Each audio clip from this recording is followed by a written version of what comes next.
Hello दोस्तों, कहानियों की दुनिया में आप सभी का स्वागत है। आज मैं प्रस्तुत करने जा रही हूँ मालती जोशी जी द्वारा लिखित कहानी प्रतिदान। उम्मीद करती हूँ आप लोगों को ये कहानी पसंद आएगी। तो लीजिए, प्रस्तुत है प्रतिदान। अम्मा, आज पूर्णमासी है। तुम कुछ करने के लिए कह रही थी ना? क्या सचमुच आज पूर्णमासी है? हाँ। तुम्हें अब क्या तिथियां भी याद नहीं रहती अम्मा? नहीं रे, सोच रही हूँ कि 1 महीना हो गया और उस दिन सोच रही थी कि उसके बिना एक दिन भी नहीं जी सकूंगी। अम्मा, इसके बाद कान तो कुछ नहीं सुन सके, पर मेरी कल्पना की आंखों ने देख लिया कि माँ का सिर बेटे के कंधे पर टिका है और दोनों निशब्द रुदन में डूब गए हैं। मन कैसा कैसा हो आया। मैं भारी कदमों से रसोई की ओर मुड़ गई। दरअसल मैं इनसे एक बहुत ही जरूरी बात कहने गई थी। आज सुबह नहाते समय एक दर्द की लहर शरीर में दौड़ गई थी। वही चीर प्रतीक्षित आशंकित लहर। मैंने सोचा था इनके दफ्तर जाने से पहले नर्सिंग होम चलकर चेकअप करा लेते तो ठीक था, पर ठीक इसी समय उद्धव का प्रसंग छिड़ जाना मुझे बड़ा अशुभ सा लगा। एक खीस सी हुई मन में। क्या मरने के बाद भी उसका साया हमारी गृहस्थी के ऊपर मंडराता रहेगा? मेरे इस घर में आने से पहले ही उद्धव मेरे जीवन में आ गया था। अपनी सबसे प्यारी साड़ी पहनकर मैं इनके साथ घूमने गई थी। नंदनवन की हरी हरी धूप पर बैठते ही इन्होंने बिना किसी भूमिका के कहना प्रारंभ कर दिया था। संख्या, शादी से पहले मैं अपने घर का चित्र तुम्हारे सामने रखना चाहता हूँ। मेरा बहुत छोटा सा परिवार है। माँ है, जिन्होंने लाख मुसीबतें झेलकर मुझे इस काबिल बनाया है। दूसरा है उद्धव, मेरा छोटा भाई। 15 वर्ष की कच्ची उम्र में ही बस दुर्घटना में उसके दोनों पैर बेकार हो गए हैं। 5 वर्षों से वह बिस्तर पर है। यहाँ इनकी आंखें भर आई थी। मेरे और अम्मा के आधे प्राण उसी में बसे हैं। मुझे ऐसी पत्नी चाहिए जो मेरी इन जिम्मेदारियों को खुशी खुशी बांट सके। तुमसे हो सकेगा यह सब? इन्होंने प्रश्न भरी आंखों से मुझे देखा था। इनके करुण सम्मोहन ने मुझे बांध लिया और उस अनजान अपंग युवक के प्रति मन ममता से भर उठा।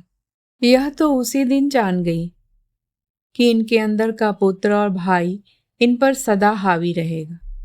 तब तो इसी बात पर मुग्ध होकर अंतर मन से इन्हें वर लिया था और अपने मानस में राम और लक्ष्मण के साथ नित्य नए विनोद की कल्पना में विवाह की तिथि को जोड़ती रही। शादी इनके ताऊ जी के यहाँ हुई। इस खुशी के मौके पर भी माँ जी ने अपने बीमार बेटे का साथ नहीं छोड़ा और मेरे मन में उनका आसन और ऊंचा उठ गया। लोकाचार जैसे तैसे निपटाकर हम लोग पहली बार आए थे। वह दिन आज भी भूलता नहीं। पड़ोसी गिरजा बाबू स्टेशन पर हमें लेने आए थे। उन्होंने बताया कि नई भाभी को लेकर उद्धव के आनंद और उत्कंठा की सीमा नहीं है। माँ जी के पीछे पड़कर उसने पूरे मकान की सफेदी करवाई है। शादी की रात मोहल्ले की औरतों को बुलाकर रतजग्गा भी करवाया है। बंधनवार उसने खुद अपने हाथों बनाए हैं। तांगा रुकते ही मैंने देखा बंधनवारों से सजा लीपा पुता घर अपनी समस्त दिनहीनता लिए सामने खड़ा था। भाग्य के थपेरों के बीच 2 अनाथ लड़कों के साथ जिंदगी की राह पर चलने वाली माँ जी का प्रतीक सा ही लगा हुआ मुझे। दरवाजे पर संभवतः पड़ोस की किसी सुहागिन ने हम लोगों की आरती उतारी, वही मुझे भीतर ले गई। घर में घुसते ही यह कोने में लगे पलंग की ओर लपके और भैया की पुकार के साथ दोनों एक दूसरे से लिपट गए। किसी रामलीला में देखे भरत मिलाप का दृश्य मेरी आंखों के सामने सजीव हो उठा। फिर उन्होंने मुझे खींचकर उसके सामने खड़ा कर दिया और कहा, देख, अपनी भाभी तो देख, बोल पसंद आई कि नहीं? भाभी कहते हुए उसने मेरे दोनों हाथ पकड़ लिए। उस स्पर्श से सिहर कर मैंने अपनी लजानत आंखें उठाकर ऊपर देखा। मेरी कल्पना का उद्धव वह नहीं था। मेरी कल्पना का उद्धव सिनेमा और उपन्यासों का मरीज था। लाख कष्टों के बावजूद उसके चेहरे की कांति अच्छे रहती है, वेदना और यंत्रणा जिसे और आकर्षण बना देती है। मेरे सामने जो उद्धव था वह यथार्थ का उद्धव था। किशोरावस्था में ही अपंग हो जाने के कारण वह बुझ सा गया था। अपनी विवशता की पीड़ा और कर्मण्यता का एहसास अभाव में पले उसके कंकाल प्राय चेहरे को और भी कठोर बना गया था। हृदय से न सही, पर उसे अपनी समस्त आंतरिकता के साथ मैं ग्रहण न कर सकी। अपनी कल्पना का यह विप्रो मुझसे सहा नहीं गया। एक वत्सल्य सीता, एक फ्लोरेंस नाइटिंगेल आविर्भाव से पूर्व ही विलीन हो गई। पता नहीं किस संवेदन शक्ति से उसने मेरे मन को पढ़ लिया और मेरे दोनों हाथों को थामने वाले उसके हाथों की गर्मी धीरे धीरे लुप्त हो गई। उसने मेरे हाथ छोड़ दिए। मुझे लिटा दो अम्मा, मैं बहुत थक गया हूँ, कहकर उसने आंखें मूंद ली। उसकी इस आवाज पर पता नहीं कहाँ से माजी निकल आई और उन्होंने उसे लिटा दिया। इनका इशारा पाकर मैंने उनके पांव छुए, पर सिर पर जरा सा हाथ रख देने के अतिरिक्त उनके मुंह से आशीर्वाद के दो शब्द भी न निकले। एक जबरदस्त अपेक्षा भंग का वातावरण घर में छा गया था। हम सबके सपने कपूर की भांति उड़ गए थे। मुझसे इस बारे में कभी भी किसी ने कुछ नहीं कहा। मैं हमेशा सफाई देने के लिए छटपटाती रही, पर बिना अभियोग के सफाई कैसी? पम्मी के जन्म के बाद बस इन्होंने इतना कहा था, एक बार इसे अम्मा को दिखा लाते। इस बार घर जाने पर मैंने अपने मधुर व्यवहार से माँ जी के मन को मोह लिया। पम्मी तो जैसे उनके गले का हार बन गई थी। अपनी पिछली भूलों का प्रायश्चित करने के लिए कृत संकल्प में माँ जी को साथ ले चलने के उपाय कर रही थी। मुझे मालूम था कि इनके मन में हमेशा यह इच्छा रही है। बंगले के उस सुनिश्चित कोने की तरह इनके मन का कोना भी खाली खाली रहता था। यह भी मैं जानती थी। इसलिए उद्धव को भी इस बार मैंने शिकायत का मौका नहीं दिया। उसने कभी कोई उत्सुकता नहीं दिखाई। बीमार व्यक्तियों का अहम वैसे भी भारी होता है, पर मैं अपने कर्तव्य बोझ से सब कुछ कर रही थी। मुझे खुशी थी कि इस बार दिन खैरियत से गुजर रहे हैं। शायद चौथे या पांचवें दिन की बात है। मैं नहा रही थी। 2 कमरों का छोटा सा घर था। रसोई बंद करके नहाना पड़ता था। तभी मैंने सुना उद्धव कह रहा था, अम्मा, भाभी कहाँ है? नहा रही है। क्या रे? माँ जी ने पूछा। मुझे भी आश्चर्य हुआ। आज मेरी क्या जरूरत पड़ गई? एक बार गुड्डी को मुझे दो अम्मा। कुछ क्षण खामोशी रही। अम्मा, बस थोड़ी सी देर को। इस बार उसके स्वर में बला की आजीजी थी। शायद तभी तो माँ जी से नहीं रहा गया होगा। उसका असीम दैन्य मुझे खल गया। मुझसे छिपाकर मेरी बच्ची को देखने का प्रस्ताव ऐसा ही कुत्सित लगा जैसे मेरी अनुपस्थिति में किसी ने मेरे जेवरों का बक्सा खोल दिया हो। उसके कंकाल प्राय खुरदरे हाथों द्वारा पम्मी के शरीर के सहलाए जाने की कल्पना से मैं सिहर उठी। क्या पता उसने अपने घिनौने मुख से उसे चूम भी लिया हो। पता नहीं कौन सी बात मेरे मन में पड़ गई कि किसी तरह बेतरतीबी से साड़ी पहन मैंने दरवाजा खोल दिया और झपट कर उसकी गोद से पम्मी को उठा लिया। उसे छाती से लगाए मैं मुड़ ही रही थी कि माँ जी से आंखें मिल गई। बेटे का अपमान वहां प्रतिबिंबित हो उठा था। पता नहीं वहां क्या क्या था, क्रोध, अपमान, घृणा, पर मेरा साहस न हुआ कि उनकी ओर देख सकूं। घर की यह मेरी अंतिम यात्रा थी। यह तो हर दूसरे तीसरे महीने जाते और एक उदासी की परत सी ओढ़ कर वापस आ जाते। कई बार मन हुआ कि जाकर उसे देखाऊं, उन लोगों की गलतफहमियां दूर कराऊं, पर अपने पर से विश्वासी जैसे उठ गया था। विधि का विधान भी कैसा है। उसके अंतिम समय भी जाना न हो सका। वही गए और आते समय माँ जी को ले आए। जो कमरा बरसों से उद्धव और माँ जी की प्रतीक्षा करता रहा था, उसमें माँ जी अकेली आई थी। उनके साथ आई थी शोक की एक काली छाया, जो निरंतर घर पर छाई रहती।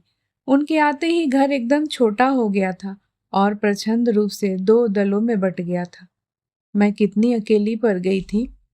संध्या, तुम्हारा जी कैसा है? मैंने चौंक कर देखा।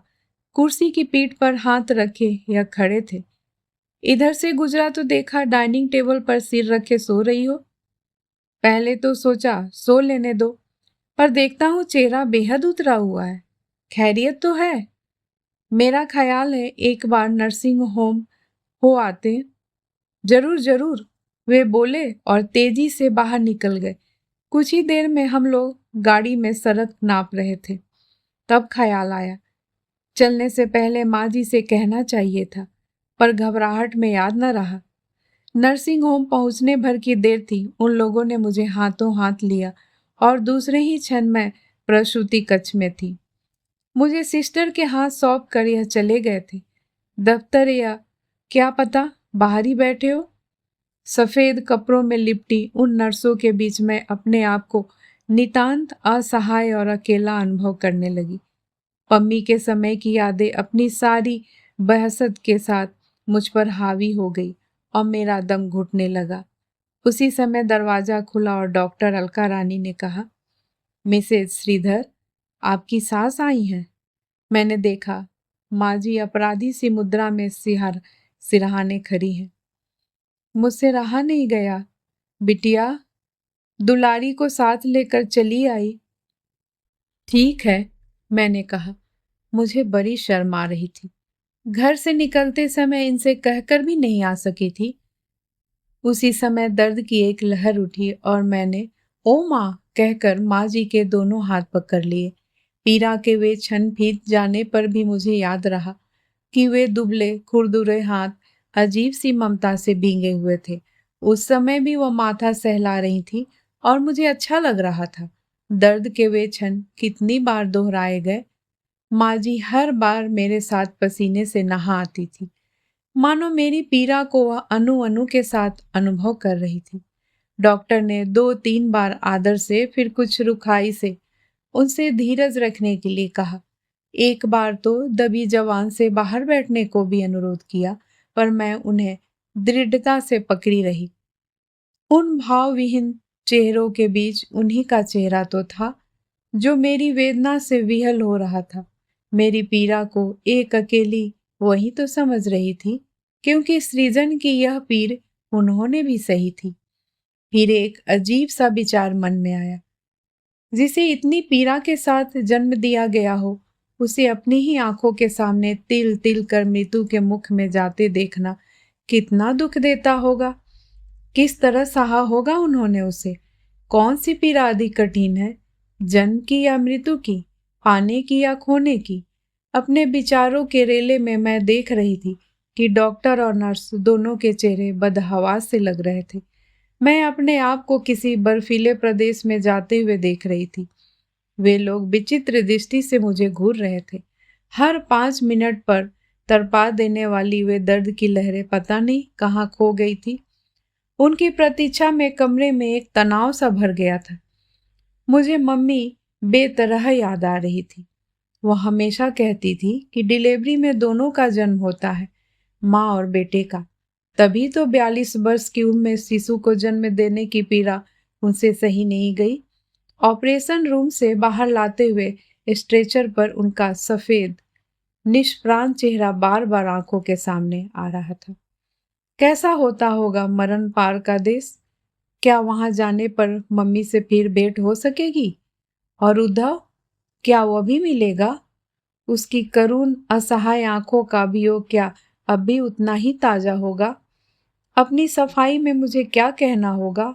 इस इंजेक्शन के जैसे कई एक सुइया चुभो दी गई हो, पर मेरी चेतना लौट आई और कमबख्त वही दर्द फिर उभर आया। सफेद कमरा, सफेद चमकीले बल्ब, सफेद वस्त्रों में लिपटी नर्सें, सब जैसे घूम गए। केवल दो दुबले खुरदुरे हाथ स्थिर थे जो मेरे माथे पे थे। शिशु के कर्कश रुदन से कमरा भर उठा, तनाव टूटने लगा था और हर चीज जैसे फिर अपनी जगह पर लौट आई थी। डॉक्टर अलका कह रही थी, माँ जी मुबारक हो, होता हुआ है। माँ जी ने हाथ जोड़कर कहा, वह तो जो भी है भगवान की देन है, पर आपने मेरी बेटी को बचा लिया। इससे आगे वह कुछ न कह सकी। उनका गला रूद गया। सिस्टर ने उन्हें सहारा देकर बिठा दिया। थकान से बोझिल पलके उठाकर मैंने देखा, उनका चेहरा भी बेहद थका हुआ लग रहा था, जैसे पीड़ा का हर क्षण उन्होंने मेरे साथ जिया है। इसके अतिरिक्त मेरी संभावित मृत्यु की आशंका भी उन्हें पस्त कर गई थी। मैंने एक बेटे के जन्म की पीड़ा को सहा है, उन्होंने एक बेटे की मृत्यु को सहा है। पीड़ा की ये अनुभूतियां हमें एक साथ बांध गई थी। मैंने उनका हाथ अपने हाथ में लेकर क्षीण स्वर में कहा, माँ जी इधर देखिए ना, उद्धव हमारे बीच फिर लौट आए हैं। उन्होंने डबडबाई आंखों से मेरी ओर देखा, फिर उनके चेहरे पर एक मुस्कुराहट फैल गई। मुझे ऐसा लगा जैसे ओस भींगी सुबह में सूरज की किरणें नहा गई हो। कहानी सुनने के लिए बहुत बहुत धन्यवाद। मैं फिर हाजिर होंगी एक नई कहानी के साथ। तब तक के लिए नमस्कार।